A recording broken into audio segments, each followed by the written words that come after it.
What's going on, music heads? It's your man Louie T here with a brand new installment of Music Head University Live. And this one is a special episode because had the pleasure of attending a concert here recently.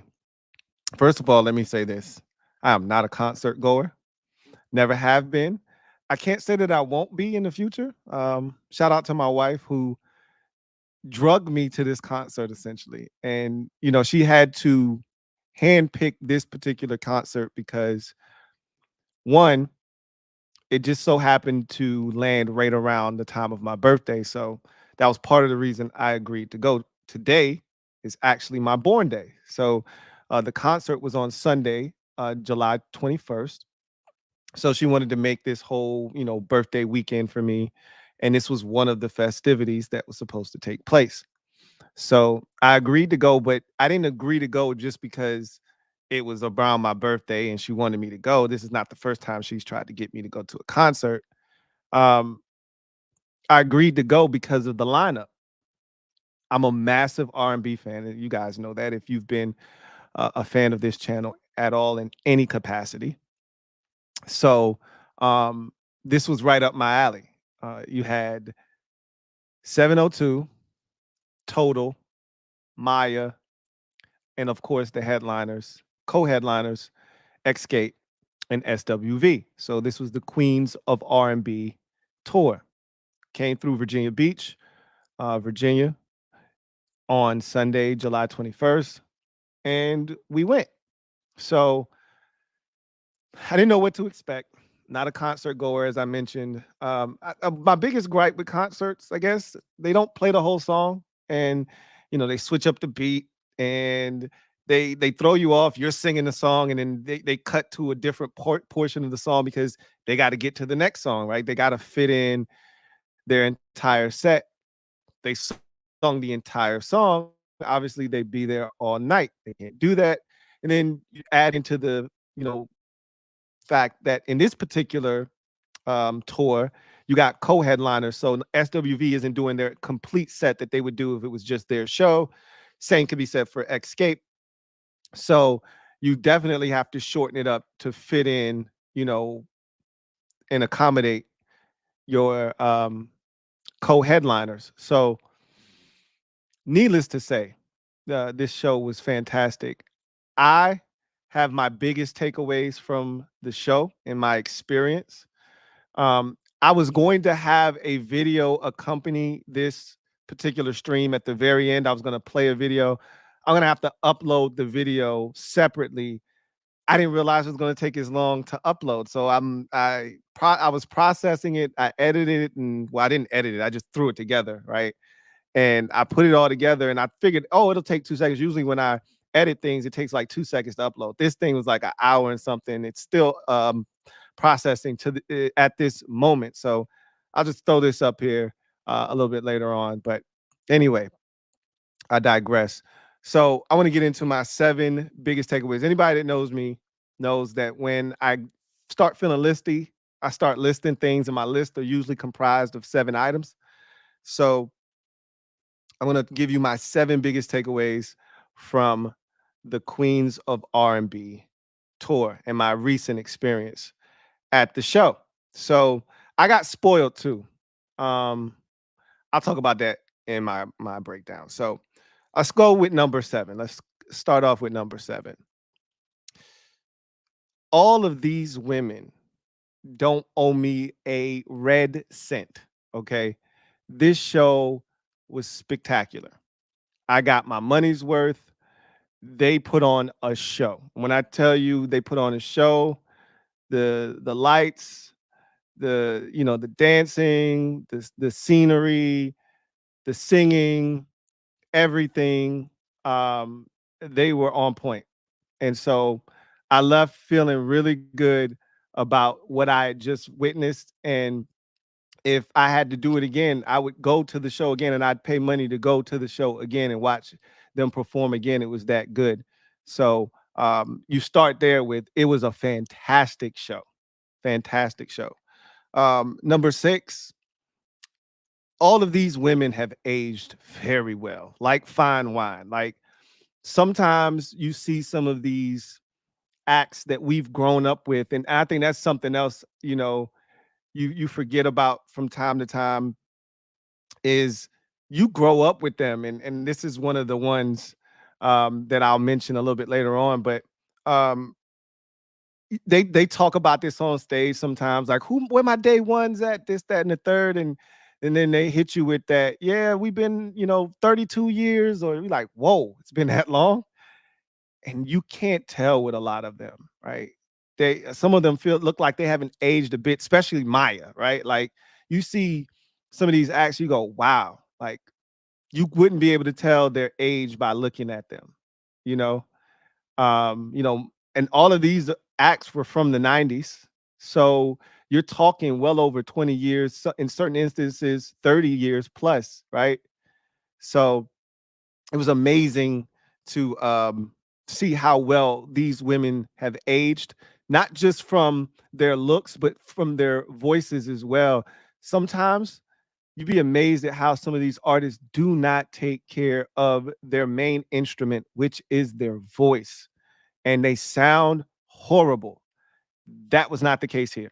Every single one of these acts sounded tremendous, from 702 to Total to Maya to Escape, and of course SWV.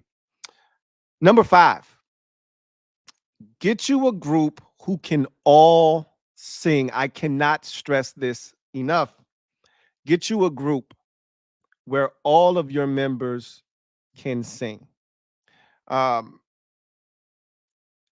None of the groups, with the exception of SWV, were in full tow.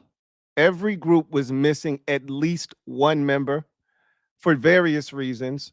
So if you go down the line, 702 was without Irish. As we all know, she tragically passed away last year. So they were down to 2 members. I'm a big proponent of not really replacing members if you don't have to. Generally, if you don't get into like squabbles and you're fighting over who owns the rights to the name and this, I hate when that goes down.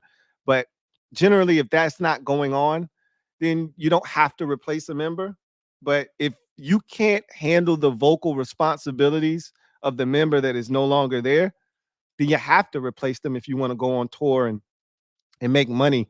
So I like it if the entire group can sing, and then therefore you don't have to do that necessarily.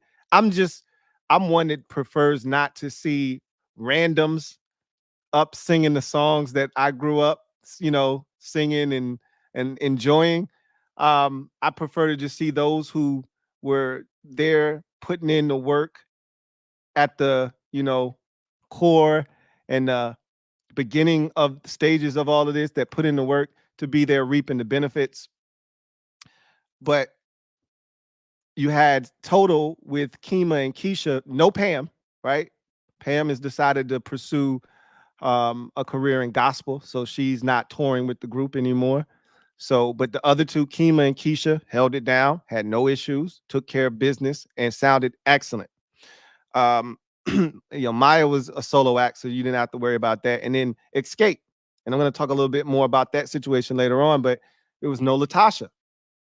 And if you've watched their show that they had, and I think it's coming back for a second season, don't quote me on that, but you saw that they were having internal issues within the group, Escape, because Latasha and her sister weren't getting along, and that rift was really being caused to me by Latasha's husband. We'll get into that a little bit more down the line. But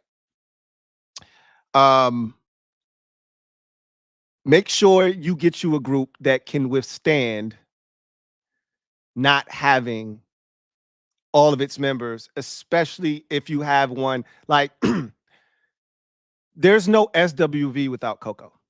They can't go on tour, they can't make money. I mean, they could try. It's going to be hard to sell people on coming to a show for SWV without Coco. But that's because the rest of the group didn't have enough lead vocal parts and arrangements where their voices were showcased so that they could carry on the show without her, right? If you have a group, the best thing you can do, and I think a lot of these groups did a really good job of that, specifically in the 90's, is they set up the group where there were enough lead vocal arrangements for every member of the group so that you could showcase everyone's ability to sing, but you could also have the group carry on if one of the members was not present. Like in the case of Escape, Latasha's a pretty big part of that group, but they were able to manage without her. Again, we'll talk about that a little bit later on, but just make sure you get you a group who can all sing. I think it's important, and this showed just how important it was to me. Number 4, sometimes you forget just how many hits an artist or a group has. You forget how many hits they have until you get to their concert, or they start knocking out hit after hit after hit, and you're thinking that's it. And then they hit you with another one, then they hit you with another one. And not that you forget about certain songs or not, but once you get into that moment and that vibe, and you're singing this song, or you're singing that song, you forget about this song or that song. And um, I was amazed at, how many hits some of these groups had, or it just made me think about, damn, they did all of those songs and they didn't do this song or that song. Like in the case of 702, one of my songs that I really enjoyed, and I know it wasn't a big enough hit, which is probably why they didn't do it, was All I Want, which was on the Good Burger soundtrack. Love that song, right? All I want, someone I can talk to. I wanted them to do that song, but they didn't do that song, which is fine, right? It wasn't part of their set. Um, but that's just goes to show you how many hits they had. And when you listen to them go through their set, you're like, damn, another one and another one and another one and another one. Number 3 for me is twofold. So one, it makes you going to a concert like this is so nostalgic because it takes you to that place, right? Takes you back to, you know, wherever you were in life when these songs were popping. And it this type of concert spoiled me, for one. So we had tremendous seats. I think I was like, we were 15 to 20 rows back, maybe. We couldn't have been any more than 20 rows back. I mean, we could see the stage, we could see them on the stage, like perfectly. We could see everything that was going on. We had tremendous seats. And when you go to a concert, you just want to kind of enjoy the vibe. But it was so fun to watch everybody else. Like I was taking it all in and enjoying the entire experience. I know this has nothing to do with nothing I'm talking about, but I did a show on this channel before. You can go back in the archives and check it out. I did a show where I asked a question, what is the ultimate party starter? Song. And there were a bunch of different options. And I think this is, again, a generational thing. Whatever era you grew up in, the songs may change for you as to what's going to get you out of your seat and get you on the dance floor no matter what. I think for our era, if you're of a certain age, and I'm going to say that age is anywhere from 30 to 40, if you're in that decade of age, your number one song has to be Back That Ass Up. So DJ played that while we were in like an intermission change where the queens were changing their outfits and getting ready for their next set. And if you would have seen how, because it was like a dead period. So everybody was sitting down, conversating with one another. Nobody was, they weren't playing any music at the time. and he was trying to get the party back started up, getting everybody back going, because we had just, I think he had just transitioned from Maya. I think no, we were going to Maya. We had just transitioned from Total, and we were going to Maya.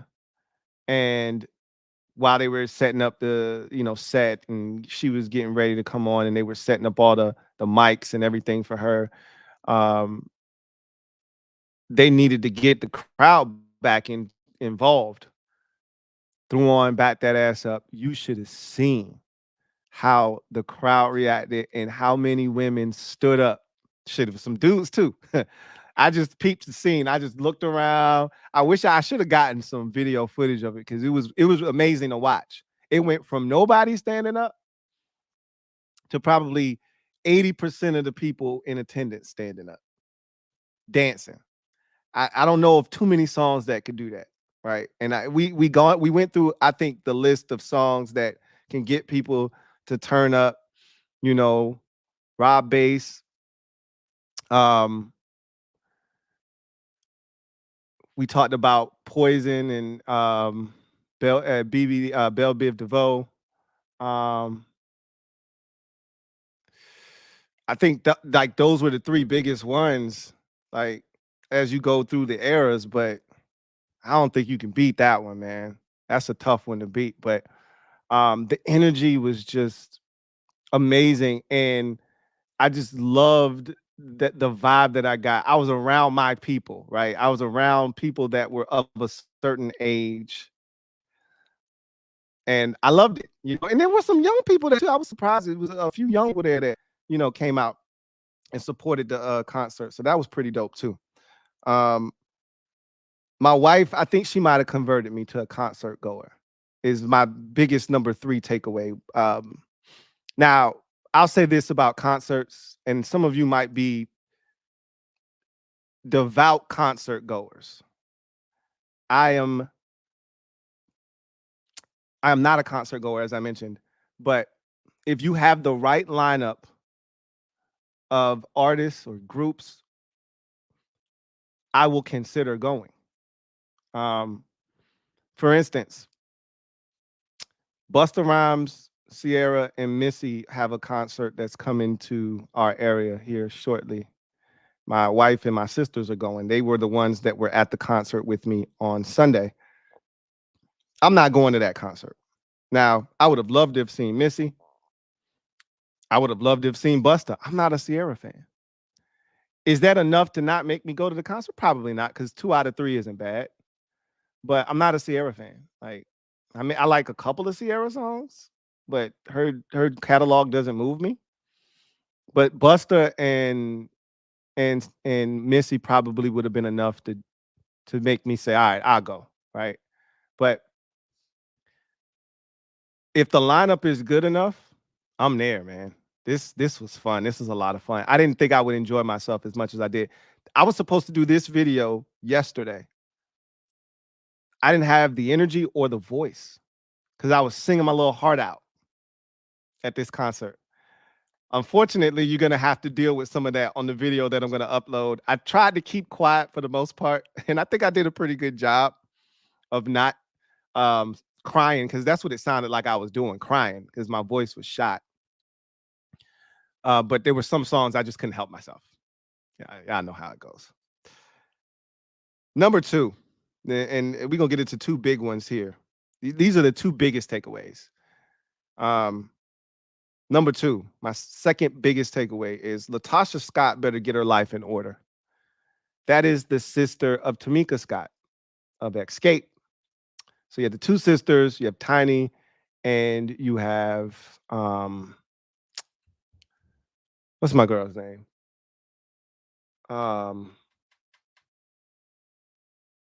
Candy Burrs.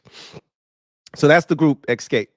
When they're at their best, they're a foursome, or is that, what's it called, a quartet, I guess, and they're a beast. Problem is, they've had dysfunction within the group for years now. You call it almost decades now. And it really started with sort of a identity complex within, Latasha's situation. She was viewed as the, heavy set, you know, unattractive, back in the day. We remember what Biggie said about Escape as a group, and she was the poster child for that. And she took a lot of that to heart. And if you watch the show and you watch the unsung and all of those different things that we've seen from the group, you kind of understand the mental strain that she felt in those early stages of the group. You could argue from a vocal standpoint, she's probably got the best set of pipes in the group. So she would sing her face off, but she felt somewhat alienated because maybe she didn't feel as sexy as the rest of the girls in the group. Then comes along her now husband, then, boyfriend, Rocky, who tells her she's beautiful, probably the first person to tell her that, and, makes her feel good about herself. And then he starts telling her, you don't need the group and this, that, and the third. You can do this by yourself, and start filling her head up with all these crazy cockamamie ideas. And it's not uncommon. This is what happens in groups. A lot of times that's where the division starts, is somebody gets in the ear of someone that thinks that they're the lead singer. And it's important to know if you are that kind of star or not. Like Destiny's Child, everybody knew Beyonce was the star of that group, but everybody in that group could sing and everybody could hold their own. And you saw everybody else essentially go on to successful careers, and whether it's in the music industry or somewhere else or in different genres, gospel, continue to sing in R&B like Kelly did, or Michelle went in the gospel ranks, whatever the case may be. Know thyself. But not everybody's built for the solo life. And um, somewhere along the way, she convinced herself, well, he convinced her, and then she convinced herself that she didn't need the group, that she could do this gospel thing without them. And you kind of saw the writing on the wall, if you will, right? Um, with the show, where he had gotten her this gospel contract, and so she was doing a gospel album. It did not go well. She felt like she could string the group along just in case. And this was one of the issues the group had, is that she's done this before in the past, where she's tried to do the solo thing. She strings the group along and to see if the solo thing will work. And if it doesn't, she's got the Escape group as a safety net to fall back on. If the solo thing goes awry, I still got the group. But it's not fair to the group, because while they're here at rehearsal getting ready for the show, she's missing that because she's trying to do the gospel thing, or she's not showing up for certain, shows, or she's, distancing herself from the group, and not showing up for sound check and things of that nature. And so they just kind of got to wing it a bit, and they got sick and tired of it. So they essentially gave her an ultimatum: look, either you in or you out. What you trying to do? And so she chose to do the gospel album. She didn't think they could do Escape without her, right? So she pulled their card, and they said, "Oh, we got one for you." And they pulled her card, and they went out on a full-blown tour, this Queens of R&B tour, without her ass. And I'm here to tell you, as someone that saw the show with my own eyes, listen with my own ears, and these ears are very particular. Tamika Scott, her sister, can sing every single one of her parts. And they divvied up some of those other parts. Tiny took a few of her parts, and Candy took a few of her parts. But most of it was done. 80 to 85% of her parts were being done by her sister, Tamika. And she knocked every single one of those shits out of the park. So if you're Latasha Scott, if you're out there and you're listening, please get your shit together, because clearly these girls do not need you. I'm pretty sure they would love to have you in the group. They would love to have you back on tour with them, pulling your weight so they don't have to sing your parts and do all of those things. But trust and believe, they pulled it off flawlessly. They sounded beautiful. They crushed it. So trust and believe this can be done without you.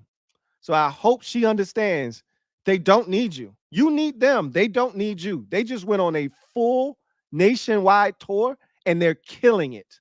This is going to be followed. And if my wife told me this is going to be followed by a show that I'm probably gonna go out on a limb and say she's not gonna be included in, so she's not gonna be getting money from that either. You're leaving a lot of opportunities out on the table.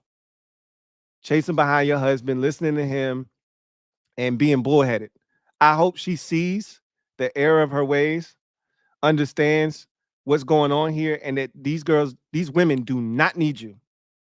All right. You are not bigger than the group. And she gets her life together and is integrated back into the group. Like that's what I hope. But they crushed it without her. So if you're out there, Latasha, get your shit together. Okay. Get your affairs in order, get back in this group and make this thing whole. But understand, if you don't, they are just as good without you. All right. They're just fine, I'll say. Not just as good, but they're just fine without you. Because they didn't miss a beat. But here is my biggest takeaway. And this is by far in a way my biggest takeaway. And is take 10 million steps.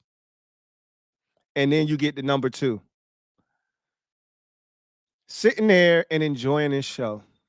Going from act to act to act to act, from 702 to Total to Maya to then Escape and SWV, and those two intertwining between sets.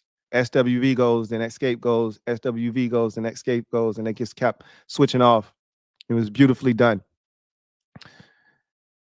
It made me think of just how blessed. So this is number 1. If you were of a certain age, if you're in my era of music, if you grew up in my era of music, so you're talking from the 90s all the way, I would say, really, I'm gonna just say the 90s. Let's just keep it at the 90s. I mean, you could probably go into the early 2000s with this, probably to like mid 2000s, but I'm gonna just say the 90s and just leave it in the 90s. From 1990 to 1999, we were blessed. Okay. And obviously there's different eras of music, and I'm telling you, people that were in previous eras probably feel this way about their era of music, and they're not wrong, right? I don't think that the new era, the era of music that we're in today, can make this claim. I won't allow that to happen. But you know, we were so blessed to grow up in the era of music that we did. Listening to the catalog of all of these fantastic artists that I had the privilege of sitting there and being entertained by, it just made me think about all the great music that passed through our ears during the decade of the 90s, because all of these acts were from the 90s. SWV was the earliest, from 92. Escape hit the scene, I want to say it was 93 into 94. Um, Total was 96, I think, when they first hit the scene. And then Maya, 702 was 95, I think, when their first song with Subway came out. The Game We Play, I think that was their debut, and that was 95. And then Maya, I think her debut was 98, if I'm not mistaken, with Cisco, All About You, All About Me. Um, so all of that was all in the 90s, spread out amongst the decade. And there was so much good music crammed into that decade. And I'm a 80s baby, so you go back into the 80s with me too. But that, just the 90s in general, we were blessed. We were fortunate. There's a lot of the stuff now that's, I mean, don't get me started on a lot of the stuff that's out right now. And this is what you're supposed to be calling good music. I'm not that guy. I'm not, old man, get off my lawn. I'm not going to do that. And I choose not to do that, because that's the beauty of music. It's subjective. Everyone doesn't have to like what I like. You can like something totally different that I, don't care for. And that's the beauty of music, right? Um, but we were very, very fortunate. We were blessed, man. Um, they don't make music like the music we grew up on in the 90s. I mean, they went through a whole set, the DJ. So DJ A1, who is the DJ for Escape, he did the whole um set. He did both of the sets for Escape and SWV. And in between, outfit changes and things of that nature, he would, entertain the crowd. And he did a hell of a job. And he was just playing all like 90s R&B. And he could have just done a whole entire run of like male group R&B. And cuz he played a couple of songs like Meeting in My Bedroom and pretty much let the crowd sing it, right? And all that stuff. And if you could just go through all of those groups, like like groups in general, male, female, doesn't really matter. They don't really even exist anymore. That's not even a thing. R&B groups are a thing of the past. I can't tell you the last time we had a really good male or female group in R&B. And I'm not talking a duo. I'm talking about 3 or more individuals in a group. I I don't know the last time we had like really big artists charting, charting artists with hit after hit with multiple hits. The last female group might have been Destiny's Child. Like, I mean, if that, and that's probably not true. There's probably, a couple groups in there that I'm not thinking about that were more recent, but yeah, I mean, they're not very many. I can't tell you the last male group. I mean, they just don't make them like that anymore, you know? And I was just, he played a couple songs and you're thinking about like Drew Hill and you're thinking about Silk and you're thinking about Jagged Edge and you're thinking about Next and you're thinking about all of these tremendous, guy groups, Jodeci and Boys to Men, and we can go on and on and on. There's so many. Then there's like little ones that if you're not like a super R&B head, then you're just not even gonna think about them. But there's a bunch of these groups that you're just like, man, they were fire, right? Um, our era of music is undisputed. And man, were we really blessed to grow up in the era. When we left the concert, I was talking to my sisters and my wife as we were walking back to the car. And one of the first things I said to them is, we were truly blessed to grow up in the musical environment and era that we did. And that's the biggest takeaway from this concert is, damn, we grew up in a fan effing tastic era of music, whether it was rap, hip hop, R&B, whatever, right? Hell, even the rock music was better back then, you know? We just grew up in a really musically rich time. We really truly did. Everybody sampled from everybody, so that's nothing new. They sampled from people in the 90s. They were sampling like crazy in the 90s, but they made it their own, you know? Um, and there was real talent. It was real talent, real production. There were real, there was real talent at every stop, you know, from the writers to the producers to the artists. A&R development, everything was different. Everything was real back then. And we were the biggest beneficiaries of what I think is the best era in music, if you ask me. But I digress. So it was definitely a excellent experience. I would implore anybody out there who is thinking about going to a concert. They still got, you know, a bunch of stops left. If you're thinking about going and you haven't bought a ticket yet, buy the ticket. It's well worth the price of admission. You will not be sorry. You will enjoy the show thoroughly. And I'll run through some of these comments real quick. One of them in particular got my attention though, and that's from Miss P. She writes, "Total with no Pam. That's crazy. You would think, right?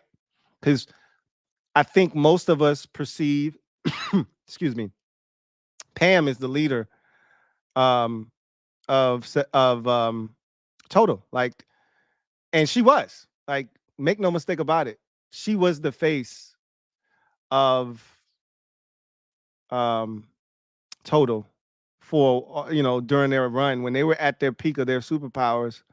She was the first face you would see, and you would just think about Pam with the sunglasses on and them doing a little diddy bop, and they held it down. But this is the thing, and a lot of people don't realize this. You go listen to a lot of those songs, you go watch those videos, they divvied up the vocals in those songs. It wasn't just Pam singing lead on every single song. They divvy those vocals up, and they were able to really go through their catalog with no issues, none whatsoever. I was surprised.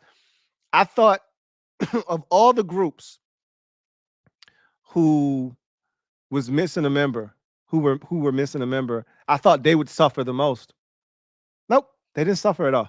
But again, they've had time to revise the act, shine it up, clean it up, and make it an act that we could all digest and feel good about, and not have it get stuck somewhere and you know in our chest like, what was that? They did a really good job of featuring Kima and Keisha, and they killed it. They did. But I understand it. I get it. I get it. Um, Miss P, it's funny you bring this up. My wife literally said that she thinks New Edition has a residency in Vegas coming up, or they either have one now or it's coming up. And she said that she wants to see it. And we don't know how long they're going to be there, because our our goal was to go see them in like February-ish if they were going to be there. I don't know if they're going to be there that long. But if that's the case, again, sign me up for that, right? That's a concert I would love to go to see. Um, This Is How We Do It by Montel Jordan. That's another one. I don't know if you're getting everybody out their seat with that one. Um, you know, I think most people of a certain age, you probably can, but not like back that ass up. But I think that's definitely in that same conversation. That's definitely a party joint for sure. Oh, I'm gonna post the video. It's about, I think, like 17 minutes long or so, 17 to 20 minutes long. Let me see. Um, yeah, it's 18 minutes and 23 seconds long. It's done now. I'm gonna start the uploading process as we speak, so I can get it out to you guys um, as soon as possible. It'll probably be out tomorrow, because with this channel, for some reason, it just takes a long time for stuff to upload. Maybe because I don't upload enough on this particular channel, which I have to do a better job of being consistent. But I got some more content coming out here over the next couple of weeks. So we'll get back to a more consistent schedule here on MusicHead University. But I've been in the lab. Don't you worry. I retooled some things. The quality is going to be better. So I've been on behind the scenes working. Don't you worry. So we're going to get this thing going, and it's going to be so much better moving forward. Um, Miss P says the 90s was it for nearly every genre. And you're not wrong. That's the thing that's so crazy. And that's what this concert reminded me of. Sometimes you lose sight of just how musically rich the 90s were.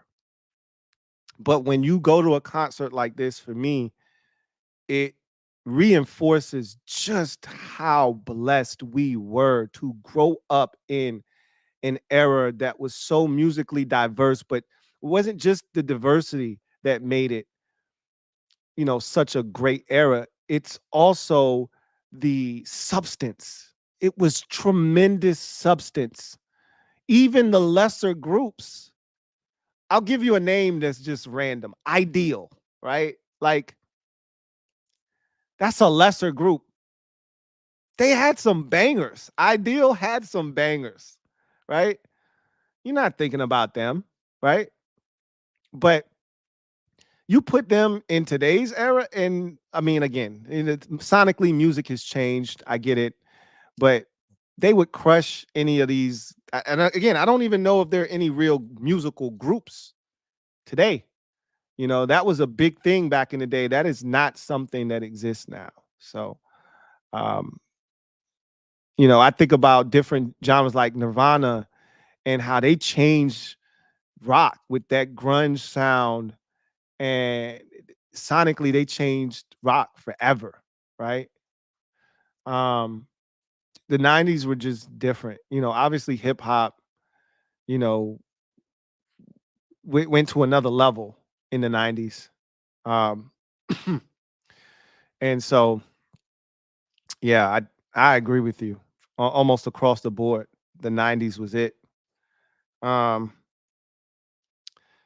Miss P says one more bringing back 90s male R&B groups. Them boys all have their daddy Wanye Morris talent.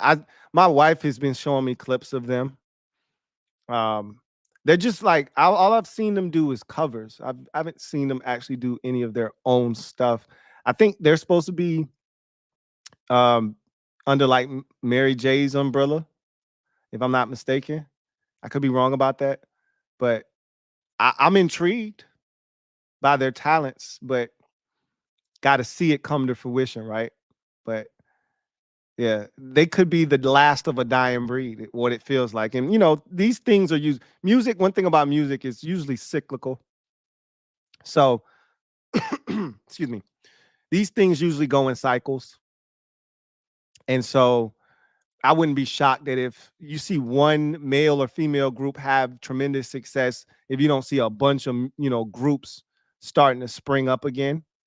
But I think now that you're seeing less and less of music companies being in charge because of the influence of social media, and you can be independent now. You can blow up based off of your amount of followers on, TikTok or, YouTube or Instagram or whatever app that you're on, because you can have so much success uploading stuff to Spotify on your own.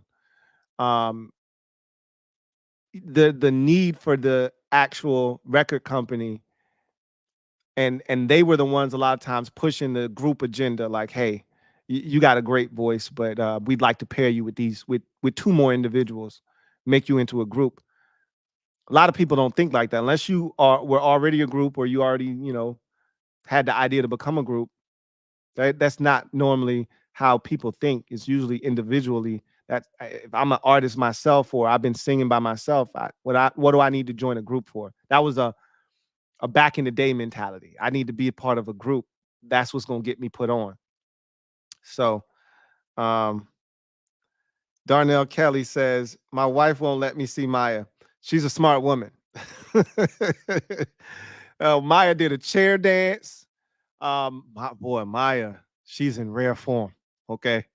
My wife was sitting right next to me, so it was okay, right? But Maya, she looks good. She looks real good. I'd even say she looks better than she did when she came out. She was skinny as a toothpick when she first came out. I mean, she looks good, really good. And she didn't have any background dancers. Every other group came out with dancers. 702 had dancers. Total had dancers. Escape and SWV all had dancers. Maya was solo for Dolo. All right. Came out, did her own thing, did all her own dancing. She crushed it. Then they put a chair out there and she was dancing on the chair and everything. She gave us a show. She definitely gave us a show. Darnell Kelly says, been looking for her in DC since she came out. I don't know if you'll ever see her go out on tour by herself, but she'll probably. So, what's crazy is she was a part of this tour, but not every single date. My wife was telling me that she was only a part of select dates. So I'm just glad and was very fortunate that she was a part of the Virginia Beach date, which is the show that I went to. Because she was like the last of the opening acts, if you will. And that's not what those are called. I don't know what those are actually called, but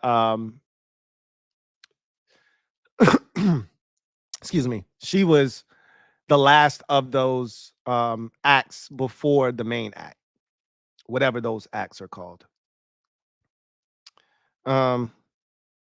Darnell says they break up every week. It's different when you break up and you get back together, you break up. They went on a whole tour without her. That's different. All right. It's different when we out here getting this money without you.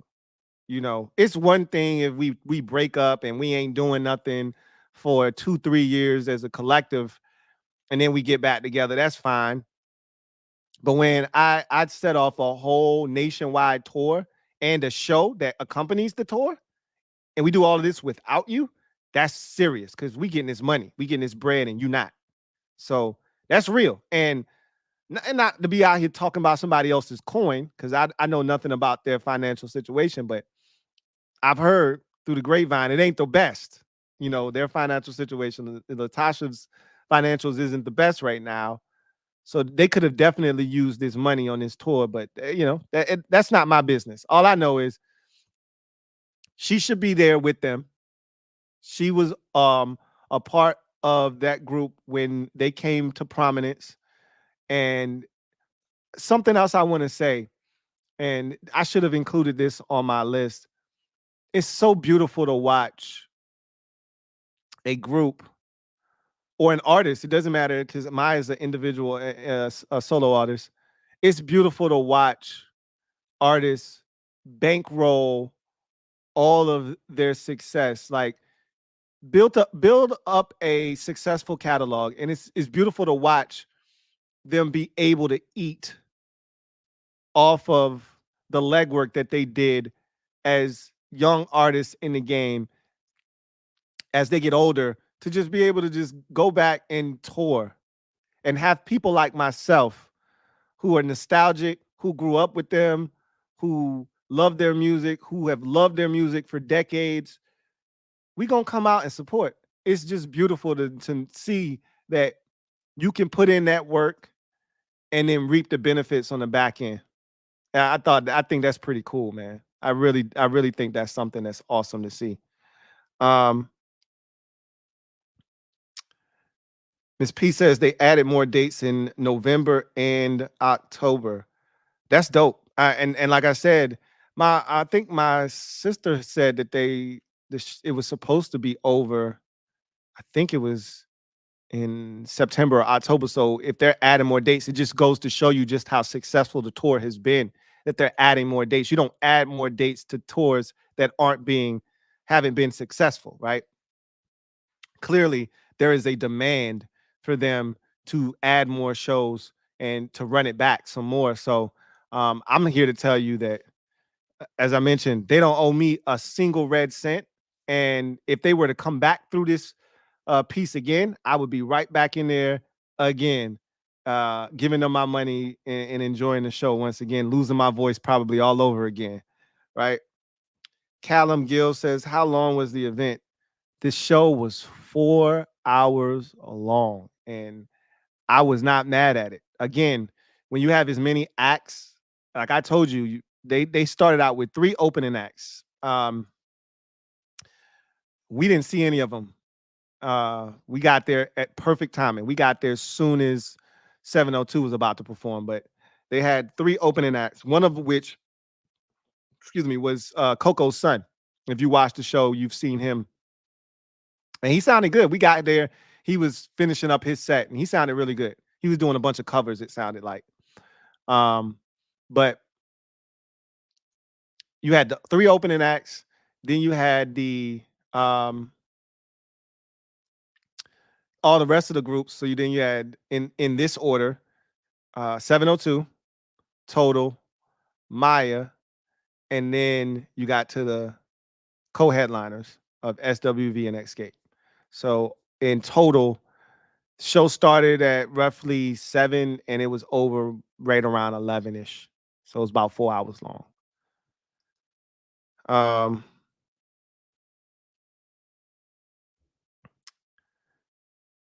Miss P says, "Get Gone" was my song. Look, man, a lot of people was sleeping on Ideal, man.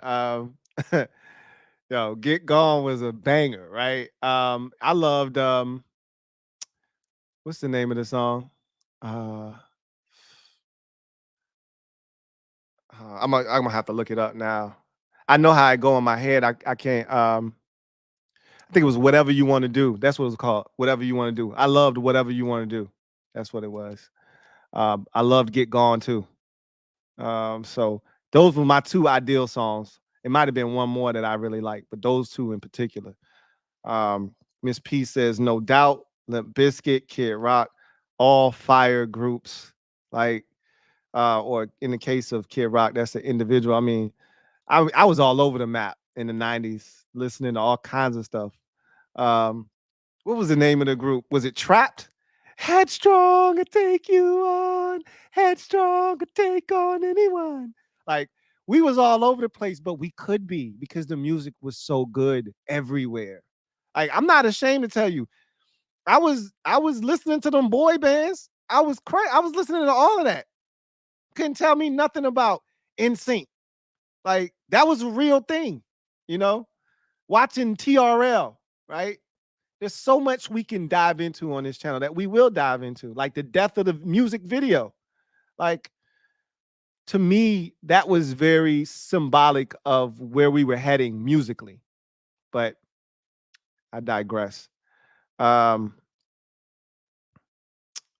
so they are signed to Mary. I thought so, but I'm not always up on the latest, so I wasn't sure. But I thought I saw her in there, talking to them, giving them pointers when they was doing one of the little. I saw one of their little posts on social media.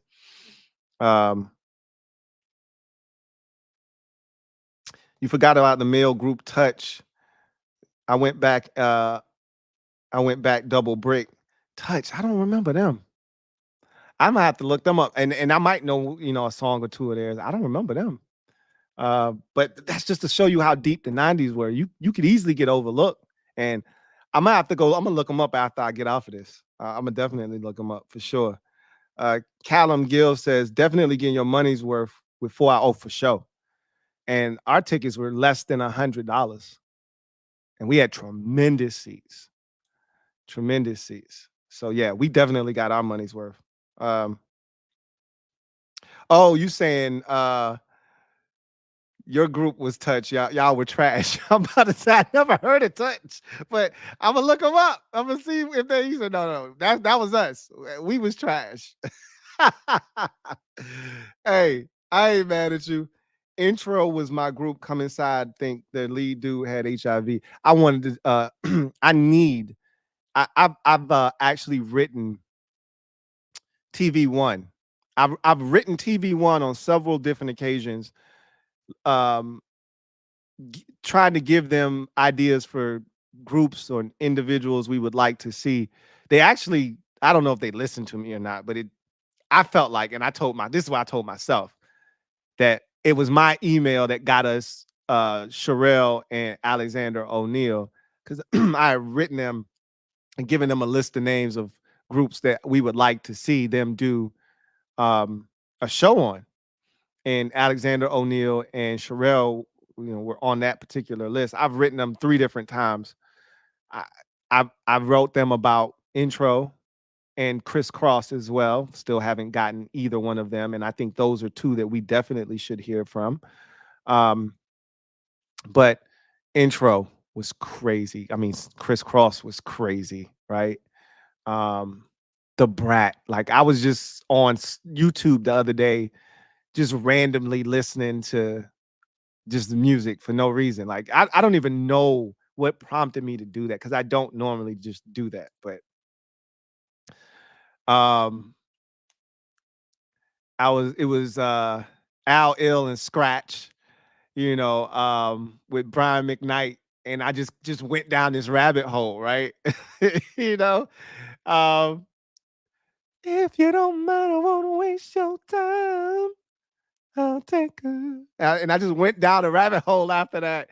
And next thing you know, I'm bumping some Brat and I'm like, what am I doing right now? You know what I mean? Like, um, the 90s was just wild, man. Boy, we had a good time. I just um Green Day was awesome. What was the name of the group from the dude that Foo Fighters? He was in Nirvana and then he started Foo Fighters, right? I'm not tripping, right? Foo Fighters had some bangers. Like it was a lot of great groups, man. Um, yeah, the 90s, boy. We could do this all day. But yes, intro is so slept on, Darnell. You're gonna hear about them on this channel. I I would put their debut album up against anybody's debut from the New Jack era. So there's probably like a 3-4 year span there from like maybe 88 to 92. I think their album dropped in like 92 ish, maybe 93. Um, Wherever their debut is, from about 88 to wherever their debut is. So if it's 92, if it's 93, it might have been 93, somewhere in there. I'll put their debut album up against anybody's in that era, that New Jack Swing era. So it was a specific sound. You know what that sound sounds like, that Teddy Riley influence. I would put their album up against anybody's. But anyway, I digress. I've talked your head off long enough. What I will do, and I promise y'all I was going to do this, I'm going to upload. So you're going to see the actual show. Parts of it, bits and parts. I took a little bit of video. It's about 18 minutes worth of video of various sets from 702 Total, Maya, Escape, and SWV. And so you'll get a feel for what you would be getting yourself into if you decide to go. But it was tremendous. And I would advise anyone out there who is thinking about going to make the purchase. It was a tremendous show. The Queens of R&B Tour was worth every single penny. So I digress. That's going to do it for me, your man Louie T, here on MusicHead University. As I tell you each and every single time, class is always in session. Until next time, you guys have a good one. Take care. God bless. Peace.